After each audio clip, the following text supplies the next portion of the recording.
네, 인터넷에서 찾은 재밌는 송년 유머가 있어서 여러분들에게 소개합니다.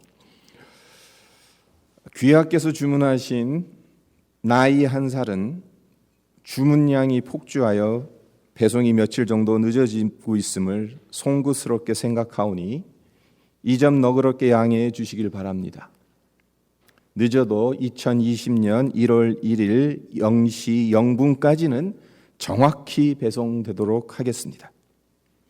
반품은 되지 않으며 본인을 추적할 수 있는 고성능 칩이 내장되어 있어 집안에 없는 척 시침에 떼고 주무셔도 반드시 주인에게 배송됨을 알려드립니다. 택배료는 무료이고 추가 주문은 불가합니다. 흰머리와 눈가의 주름살 그리고 뱃살은 사은품으로 증정합니다. 마지막으로 대리 수령, 양도, 양수가 절대 불가인 상품임을 고지해 드립니다. 또 한 해가 저물고 있습니다. 이제 이틀 후면 2019년은 묵은 해가 되어 역사 속으로 사라지게 되고 2020년 새해를 맞이하게 됩니다. 그렇게 되면 올해 우리 삶에 직간접적으로 일어났던 수많은 일들은 우리의 기억에서 희미해져 갈 것입니다. 사실 매년 새해를 맞이하며 굳은 각오로 이런저런 계획을 세워보았지만 작심삼일로 끝나버렸던 경우가 대부분이지 않습니까? 이에 관한 통계학적인 수치도 있습니다. 신년 계획을 세웠던 사람들 중 열의 8명은 무엇을 결심했는지, 무엇을 계획했는지 한 달 안에 새까맣게 잊어버린다는 것입니다. 그렇습니다. 그렇게 세월은 흘러왔고 앞으로도 쉬지 않고 계속 흘러갈 것이며 그래서 결단하고 계획했던 것들을 잊어버리게 될 것이지만 그럼에도 불구하고 우리가 잊어버려서는 안 되는 중요한 것들이 있죠. 그것이 무엇인지 2019년 올 한 해를 마무리하면서 오늘 본문 말씀을 통해 살펴보고자 합니다. 13절 하반절을 보시기 바랍니다. 뒤에 있는 것은 잊어버리고 앞에 있는 것을 잡으려고. 사도 바울은 우리 신앙생활에 있어 잊어야 할 것과 잡아야 할 것이 있다고 말합니다. 잊어버려야 할 것은 무엇입니까? 뒤에 있는 것, 다른 말로 과거의 것입니다. 그리고 잡아야 할 것은 무엇이겠습니까? 앞에 있는 것, 즉 미래의 것이겠죠. 먼저 잊어야 하는 것을 잊는 것이 왜 중요한지 보도록 합니다. 우리가 잊어버려야 하는 것은 과거에 슬프고 아팠던 상처, 그리고 죄책감입니다. 이것들을 잊어버리지 않으면 이것들에 계속해서 묶여 있게 되어서 우리의 영혼이 자유함을 누릴 수 없습니다. 그리고 그렇게 되면 우리가 마땅히 해야 할 중요한 신앙의 결심들을 제대로 할 수 없습니다.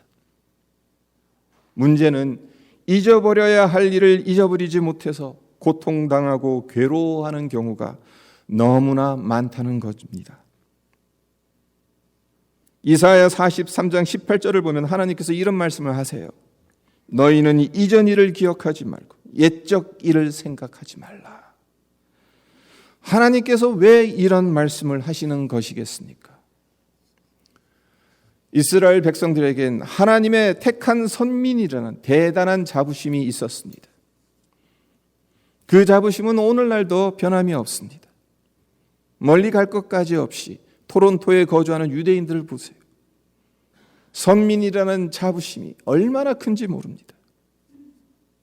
그런 그들이 포로로 끌려가 바벨론에서 70년 동안 나라 잃은 백성으로 살아가야 한다는 것. 그들 입장으로는 하나님께 버림받았다는 것으로밖에 설명이 안 되는 겁니다. 그러니 그 충격이 얼마나 컸겠습니까? 그 상처는 쉽게 아물 수 있는 성질의 것이 아닙니다. 죄책감과 절망 속에서 하루하루를 보냈을 겁니다. 하나님은 이것을 보셨고 과거에 범했던 죄로 인해 괴로워하는 그들을 불쌍히 여기셨습니다. 그래서 너희는 이전 일을 기억하지 말며 옛적 일을 생각하지 말라고 말씀하셨던 것입니다. 사도 바울은 어떻습니까? 그 역시 잊고 싶은 과거의 허물과 상처들이 많았습니다. 오늘 본문 말씀 앞에 나오는 6절을 보세요. 열심으로는 교회를 박해하고 율법에 의로는 흠이 없는 자라. 자기 자신을 가리켜서 교회를 핍박할 정도로 종교적 열심이 엄청났었다. 자신의 과거를 밝히고 있는데 자랑하려고 이 말을 하는 것이겠습니까? 바울에게는 감추고 싶은, 잊고 싶은, 지우고 싶은 과거의 흔적입니다. 그런데도 바울은 이 사실을 당당하게 밝히고 있다는 것입니다. 어떻게 해서 이것이 가능했겠습니까? 우리가 너무나도 잘 알고 있는 요한일서 1장 7절 하반절 그리고 9절을 읽어드립니다. 그 아들 예수의 피가 우리를 모든 죄에서 깨끗하게 하실 것이요 만일 우리가 우리 죄를 자백하면 그는 미쁘시고 의로우사 우리 죄를 사하시며 우리를 모든 불의에서 깨끗하게 하실 것이요. 바울이 숨기고 싶었던 그의 과거를 당당하게 밝힐 수 있었던 것은 예수님의 보혈로 죄의 사함을 받았기 때문입니다. 예수님의 보혈로 그의 죄가 모두 씻겨짐을 경험하였기에 이전 일을 기억하지 말며 옛적 일을 생각하지 말라는 하나님의 말씀을 붙잡을 수 있었던 것입니다. 그렇습니다. 하나님은 우리가 우리의 과거에 갇혀 지내기를 원치 않으십니다. 어떠한 잘못을 저질렀고 죄를 범했다 하더라도 예수님의 보혈을 의지해서 회개하기를, 그래서 하나님의 사유하심의 은총을 누림으로 우리 영혼이 자유하기를 하나님은 원하십니다. 사도 요한이 말하는 것처럼 예수의 피가 우리를 모든 죄에서 깨끗하게 하며 우리가 우리 죄를 자백하면 그는 미쁘시고 의로우사 우리 죄를 사하시며 우리를 모든 불의에서 깨끗게 해주십니다. 이것이 우리가 이전 일을 기억하지 않아도 되며 옛적 일을 생각하지 않아도 되는 근거인 것입니다. 그런데 참으로 이상한 게 있죠. 우리 인간에게는 기억하지 않아도 되는 것, 빨리 잊으면 좋은 것은 오래 기억하고 잊지 말아야 할 것은 쉽게 잊어버리는 습성이 있습니다. 타락한 인간의 죄성 때문에 초래된 어쩔 수 없는 부부기는 합니다만, 그렇기 때문에 이러한 이유로 우리가 꼭 해야 할 일이 있어요. 하나님, 잊어야 할 이전의 일을 잊지 못하고 그로 인해 죄책감에 사로잡혀 있는 저를 불쌍히 여겨 주십시오. 그래서 하나님의 말씀대로 잊어야 할 것들을 속히 잊게 해 주십시오. 하나님의 긍휼을 구하는 것입니다. 하나님의 긍휼을 구하며 한 해를 마무리하셔서 과거의 상처와 죄책감을 다 잊어버리고 떨쳐버리는 은혜가 우리 모두에게 있기를 기원합니다. 우리가 잊어야 할 것은 우리의 잘못과 죄만 있는 것이 아닙니다. 중요한 것이 하나 더 있습니다. 바로 우리가 성취했다고 생각하는 성과입니다. 우리가 성취한 것들, 가능하면 계속해서 붙들고 싶은, 놓고 싶지 않은 것들입니다. 성취감이 가져다주는 만족감에 계속 머물고 싶어 합니다. 그러나 우리가 이루어 놓았다고 생각하는 것들에 만족하게 되면 정신적으로나 영적으로나 해이해지기 쉽습니다. 현실에 안주하기 쉬워요. 12절에서 사도 바울이 이렇게 말합니다. 내가 이미 얻었다 함도 아니요 온전히 이루었다 함도 아니라 오직 내가 그리스도 예수께 잡힌 바 된 그것을 잡으려고 달려가노라. 사도 바울이 말하고자 하는 바가 무엇이겠습니까? 지금까지 이루어 놓은 것들이 있다 해서 그것으로 하늘에서 얻을 상급을 이미 얻은 것도 아니고 온전히 이룬 것도 아니라는 겁니다. 달리 말해서 이제껏 이루어 놓은 일들에 안주하지 않겠다는 겁니다. 그것이 아무리 땀과 정성 그리고 수많은 희생을 담고 있다 하더라도 잊어버리겠다라는 말입니다. 네, 뒤에 있는 것은 그것이 죄와 상처이든 성취와 성공이든 잊어버려야 할 것들입니다. 그래야 앞에 있는 것을 잡을 수 있습니다. 이제까지는 잊어야 할 뒤의 것들을 살펴보았는데 그렇다면 우리가 잡아야 할 앞에 있는 것들은 무엇이겠습니까? 먼저 잡는다는 단어에 담긴 의미를 살펴볼 필요가 있는데요. 여기서 잡는다라는 단어는 지속적인 집중이라는 의미를 담고 있습니다. 이는 마치 단거리 달리기 선수가 경기에서 우승하기 위해 집중해서 달리는 것과 같다고 보시면 됩니다.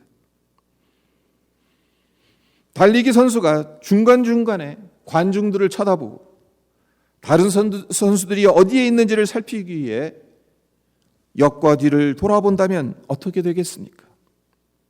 전력 질주를 할 수 없겠죠. 그러면 우승할 수 없습니다.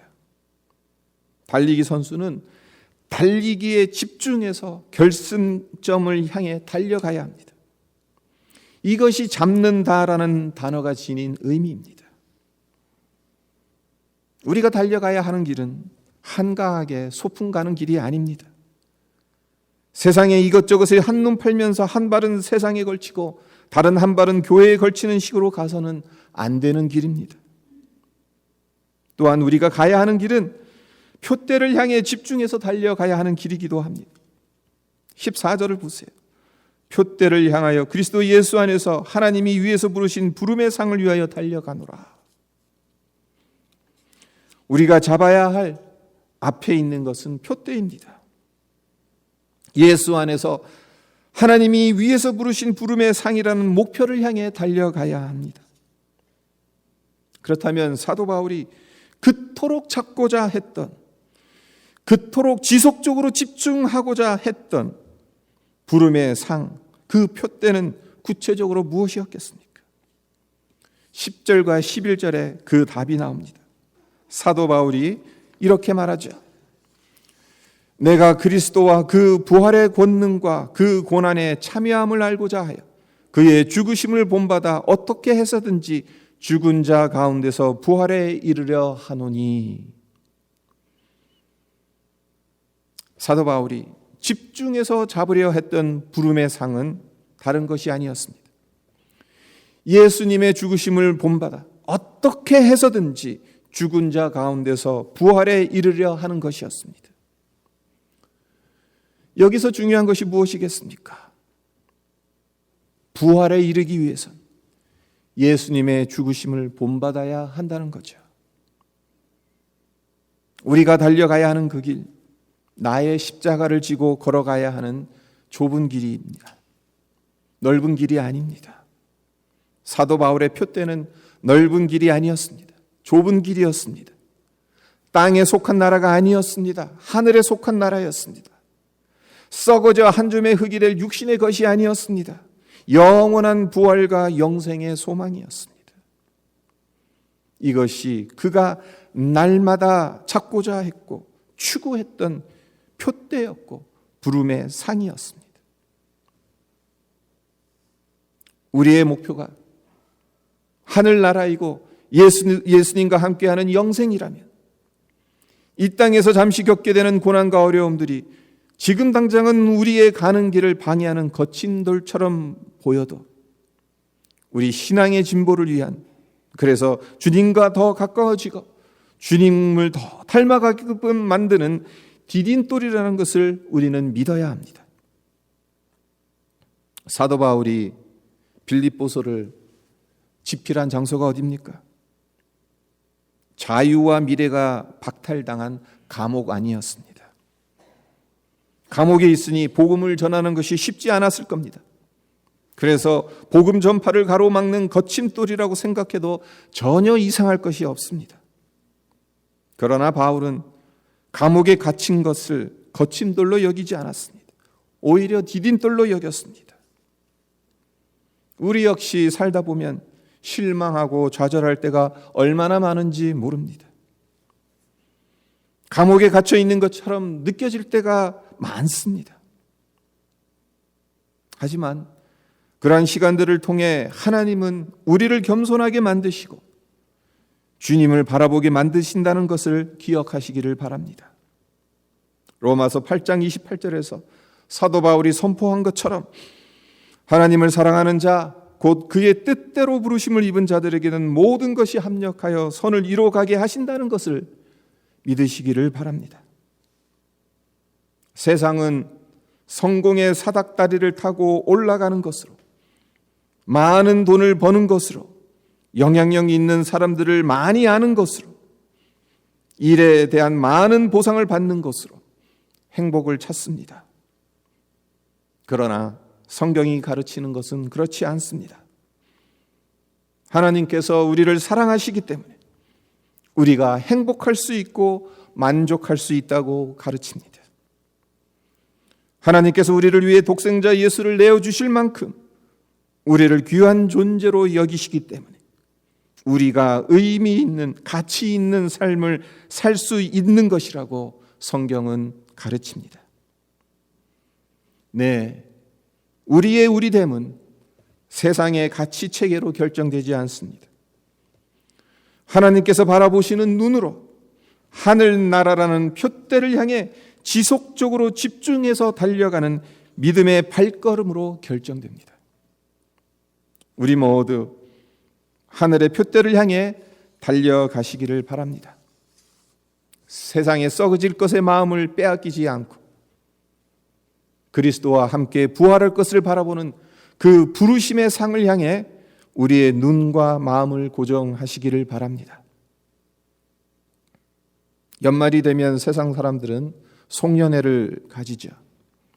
한 해 동안 쌓였던 스트레스, 얽히고 설킨 문제와 갈등을 술과 노래로 풀고 잊으려고 합니다. 하지만 주님을 믿는 우리는 그렇게 하면 안 되지 않습니까? 이전 일들을 잊기 위해 술을 마시고 유행가를 부르는 것은 아니지 않습니까? 그 대신 우리에겐 성령의 술이 있습니다. 하나님을 찬양할 찬송이 있습니다. 이제 이틀밖에 남지 않은 2019년 성령의 충만함을 받고 하나님께 찬송을 드리는 가운데 잊어야 할 지난날의 잘못과 죄 그리고 상처들은 모두 잊어버리고 그리스도 예수 안에서 부름의 상으로 주신 영원한 하늘나라와 부활의 소망을 붙잡으며 2020년을 맞이하시기를 주님의 이름으로 축원드립니다. 네, 오늘 말씀 잠깐 묵상하면서 기도하도록 하겠습니다. 2019년 한 해를 마무리하는 마지막 주일입니다. 그 2주간에 주님께서 빌립보서 3장 12절로 14절 말씀, 우리에게 잊어버려야 하는 것이 있고 잡아야 하는 것이 있다라는 것을 말씀해 주셨습니다. 우리가 잊어야 하는 것, 과거의 지난날의 상처들, 쓴뿌리들, 죄책감들 그리스도의 보혈로 다 씻어버리기를 하나님은 원하십니다. 그리고 앞에 있는 것을 잡으라고 말씀하십니다. 앞에 있는 것, 그것은 그리스도 예수 안에서 하나님이 위에서 부르신 부름의 상이라고 사도 바울은 분명하게 선포하고 있습니다. 우리가 그것을 향해서 달려가야 될 존재들인 것을 우리가 2020년을 맞이하면서 하나님 앞에 결단했으면 합니다. 한 해를 보내면서 또 새해를 맞이하는 이 시점, 하나님의 은혜로 잊어야 할 것은 잊고 또 잡아야 할 것은 잡는, 그러면서 이 한 해를 보내는 우리 모두가 되게 해주실 것을 위해서 함께 기도하도록 하겠습니다. 기도드리겠습니다. 아버지 하나님 감사합니다. 올 한 해 주님의 은혜로 우리가 여기까지 왔습니다. 그러나 우리가 참 여러 가지 일들이 있었고 우리가 아버지